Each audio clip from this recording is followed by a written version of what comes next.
1857 का विद्रोह। 1857 आधुनिक भारत की एक महत्वपूर्ण ऐतिहासिक घटना है जो एग्जाम के पॉइंट ऑफ व्यू से बहुत बड़ी भूमिका अदा करती है।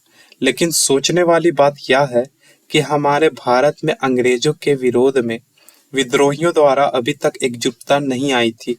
फिर 1857 में ऐसी क्या बात हुई कि इन्हीं लोगों ने एकजुट होकर अंग्रेजी शासन के खिलाफ एक बड़ा संघर्ष शुरू कर दिया, जिसे इतिहास में 1857 का विद्रोह नाम दिया गया। तो आइए सबसे पहले 1857 विद्रोह का कारण को समझते हैं। तो कारण 5 भागों में बटा हुआ है और यही 5 हम लोग को समझना है। सामाजिक धार्मिक कारण, जिसमें इसी के अंतर्गत क्या आता है, सती प्रथा का अंत। तो सती प्रथा का अंत जो है वो 1829 में हुआ था, जिसका श्रेय राजा राम मोहन रॉय और विलियम बेंटिक दोनों को जाता है। बाल विवाह पर रोक अधिनियम 1829 में आया था। तो वर्ष 1829 में दो चीज हुआ था, सती प्रथा का अंत और बाल विवाह पर रोक, जो कि एक बहुत बड़ी महत्वपूर्ण घटना हुई थी, जिसके कारण 1857 का विद्रोह का बिगुल बजने में सहायता हुआ था। हिंदू पुनर्विवाह अधिनियम जो कि 1856 में आया था, और नस्ल के आधार पर भेदभाव। तो ये था हमारा सामाजिक धार्मिक कारण। अब आते हैं राजनीतिक कारण में। तो राजनीतिक कारण, ईसाई मिशनरी द्वारा धर्मांतरण हो रहा था। धार्मिक अयोग्यता अधिनियम भी लाया गया था। तीसरा में है आर्थिक कारण, तो व्यक्तिगत सिद्धांत, तो डॉक्ट्रिन ऑफ लैप्स जिसे अंग्रेजी में कहा जाता है, जो कि 1848 में डलहौजी ने लाया था। तो व्यक्तिगत सिद्धांत क्या था कि जो भी राजा या रानी थे, उनके अगर पुत्र नहीं होते थे तो उनका जो साम्राज्य है वो अंग्रेजों के अधीन हो जाता था। मतलब एक तरह से कहा जाए तो वो जब्त कर लिया जाता था अंग्रेजों के द्वारा। तो यही स्वैगत सिद्धांत किसने लाया था, तो डलहौजी ने लाया था। और कब लाया था, 1848 में लाया था। तो इसी के अंतर्गत ये जो सतारा है वो 1848 में जब्त कर लिया गया। जैतपुर संबलपुर है 1849 में जब्त कर लिया गया। उदयपुर जो है वो 1852 में, नागपुर जो है वो 1853 में, झांसी जो है वो 1854 में। तो ये सब जितना भी प्रांत है वो अंग्रेजों द्वारा जब्त कर लिया गया था, यही व्यक्तिगत सिद्धांत के अनुसार। और ये कर्म अनुसार याद कर लीजिएगा, क्योंकि ये एग्जाम के पॉइंट ऑफ व्यू से बहुत इंपॉर्टेंट है और कई बार एग्जाम में पूछा जा चुका है। पेंशन एवं उपाधियों का अंत और इनाम कमीशन, तो ये सब सारा क्या था, आर्थिक कारण था। अब आते हैं प्रशासनिक में। तो प्रशासनिक में क्या था, तो धार्मिक मान्यताओं की जो थी वह मनाही हो गई थी। और डाकघर अधिनियम 1854 में लाया गया था। डाकघर अधिनियम क्या था, तो जो भारतीय सैनिक थे वो अपने घर में अगर संदेश भेजना चाह रहे हैं तो उसे पैसा दिया जाता, मतलब पैसा देना पड़ता था अंग्रेजों को। तो यही था डाकघर अधिनियम। तो इससे सैनिक में भी बहुत गुस्सा या आक्रोश भरा पड़ा था प्रशासन से। सामान्य सेना भर्ती अधिनियम भी आया था, कब, 1856 में। सामान्य सेना भर्ती अधिनियम कब आया था, 1856 में। अब आते हैं सबसे इम्पोर्टेंट तत्कालिक कारण के बारे में, जो कि 1857 का जो आग लगा था उसमें ये चिंगारी का काम किया था। तो 1856 ईस्वी में ब्रिटिश सरकार ने सैनिकों को ब्राउन बेस्ड बंदूक की जगह न्यू इनफील्ड राइफल प्रयोग करने के लिए दिया गया। यह एक ऐसी राइफल थी जिसके कारतूस चर्बी युक्त, मतलब गाय और सुअर के चर्बी की लगी होती थी, जिसे दांत से खींचना होता था। और गाय जो है वो हिंदू समाज या हिंदू धर्म में पूजनीय है, और उसी तरीके से मुस्लिम समाज में सुअर जो है वो हराम होता है। तो इसी के कारण कई सैनिकों ने इसे इसे इस्तेमाल करना सही नहीं समझा। सर्वप्रथम बंगाल में स्थित दमदम के सैनिकों, कहाँ के, बंगाल में स्थित एक दमदम के सैनिकों के द्वारा ये कारतूसों का प्रयोग करने से इनकार कर दिया गया था सबसे पहले।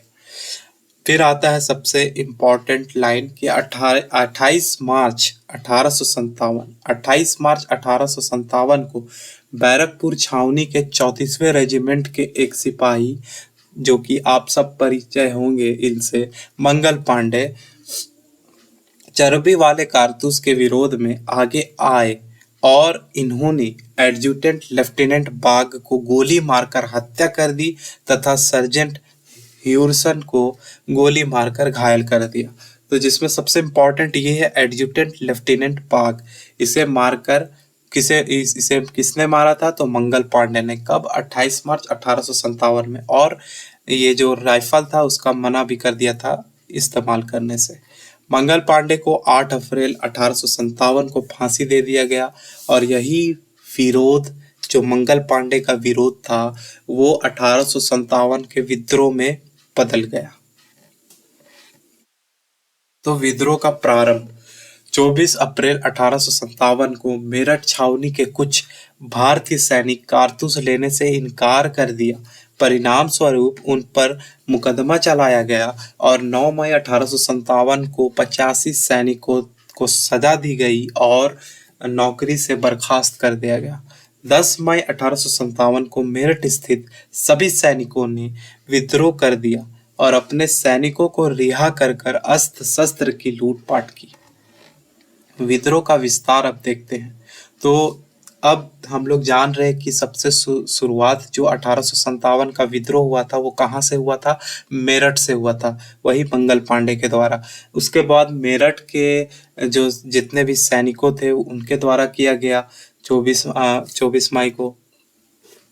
फिर आते हैं मेरठ के सभी विद्रोही सैनिक दिल्ली पहुंचे और यहाँ अंग्रेजी सेना को पराजित कर अधिकार कर लिया। ठीक है, दिल्ली आके अधिकार कर लिया। कहाँ के सैनिक? मेरठ के जो विद्रोही सैनिक थे वो। विद्रोहियों ने बहादुर शाह जफर को अपना सम्राट घोषित किया। ठीक है, तो 1857 या फिर दिल्ली के जो 1857 का दिल्ली का प्रमुख केंद्र का अगर पूछा जाए कि कौन नेतृत्व कर रहा था तो वो कौन था? बहादुर शाह जफर द्वितीय। 20 सितंबर 1857 को हडसन के नेतृत्व में एक अंग्रेजी सेना दिल्ली पहुंची और विद्रोहियों को पराजित कर पुनः दिल्ली पर अधिकार कर लिया। ठीक है, बहादुर शाह जफर पकड़ा गया और इसे रंगून भेज दिया गया, जहां 1862 में इसकी मृत्यु हो गई।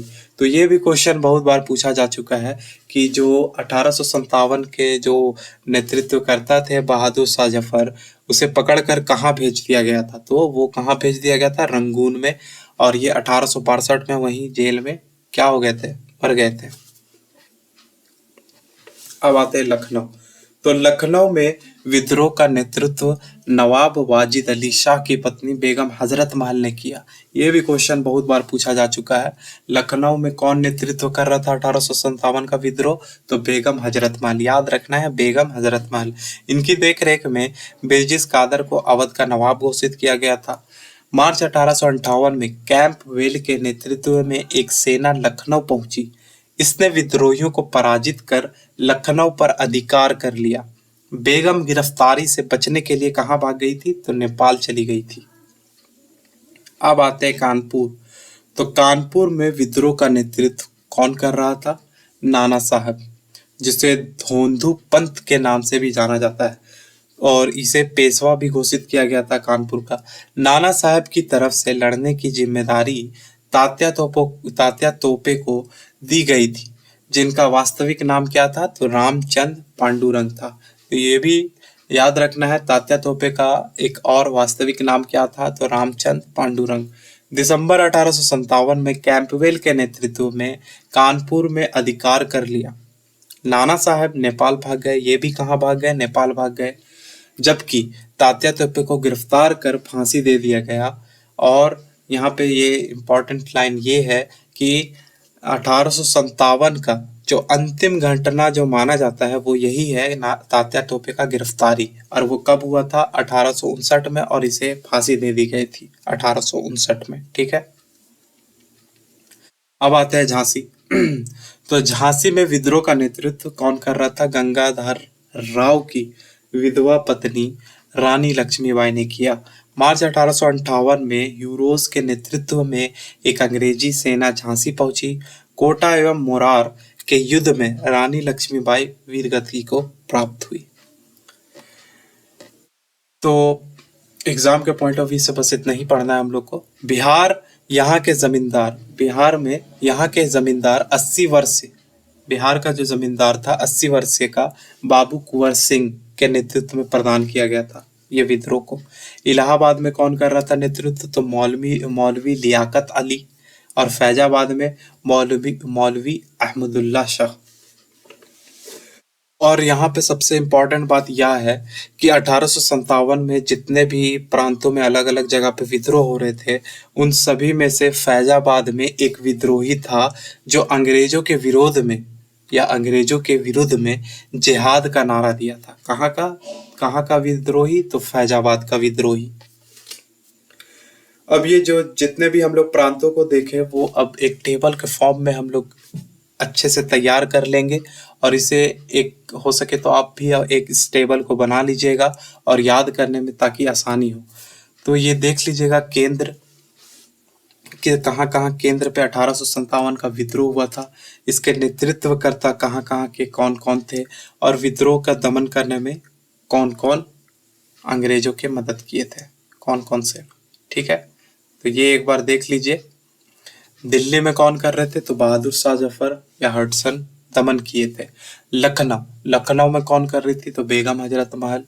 कानपुर में नाना साहब, झांसी में रानी लक्ष्मीबाई, बिहार में कुंवर सिंह, इलाहाबाद में मौलवी लियाकत अली, फैजाबाद में मौलवी अहमदुल्ला शाह। ये सब हम लोग सारे देख चुके हैं।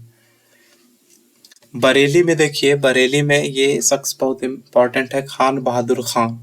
ये बरेली में कौन कर रहे थे? खान बहादुर खान कर रहे थे, और इसको भी दमन कौन किया था? तो कैंपबेल किया था। गोरखपुर में गजाधर सिंह निजाम मोहम्मद ने किया था नेतृत्व, और इसके स्थानीय सेना ने दमन किया था। मंदसौर जो कि मध्य प्रदेश में फिरोज शाह ने नेतृत्व किया था। मथुरा में देवी सिंह ने किया था। मेरठ में कदम सिंह ने किया था, और इन तीनों को दमन जो किया था वो वहां के स्थानीय सेना ने किया था। अब आते हैं इम्पोर्टेंट फैक्ट्स जो कि हमेशा एग्जाम में पूछा जाता है और एग्जाम के पॉइंट ऑफ व्यू से बहुत लोकप्रिय है। जैसे कि देखते हैं 1857 के विद्रोह के समय इंग्लैंड की महारानी कौन थी? तो विक्टोरिया थी। प्रधानमंत्री कौन थे? तो पामस्टन थे। ठीक है, भारत के संदर्भ में देखा जाए तो भारत के गवर्नर जनरल कौन थे? तो लॉर्ड कैनिंग थे। 1857 के विद्रोह का जो प्रतीक था वो क्या था? कमल और रोटी। 1857 के विद्रोह का प्रतीक क्या था? कमल और रोटी। विद्रोही ने हरे रंग का झंडा का प्रयोग 1857 के विद्रोह में किया। ठीक है, 1857 के विद्रोह की योजना भारत के बिठूर कानपुर में तैयार की गई, जिसमें नाना साहेब वही जिसे पेंशन देना बंद कर दिया गया था अंग्रेजों द्वारा, और अजीमुल्ला खान ने तैयार किया था इस योजना को 1857 का। इसके बाद अजीमुल्ला खान लंदन गए और तुर्की भी गए, और वहां रह रहे भारतीयों से भी समर्थन प्राप्त किया। ठीक है, 1857 के विद्रोह के झंडा गीत की रचना अजीमुल्ला खान ने की थी, जो है हम हैं इसके मालिक, हिंदुस्तान हमारा, पाक वतन है कौम का, जन्नत से भी प्यारा। तो ये जो झंडा गीत है इसका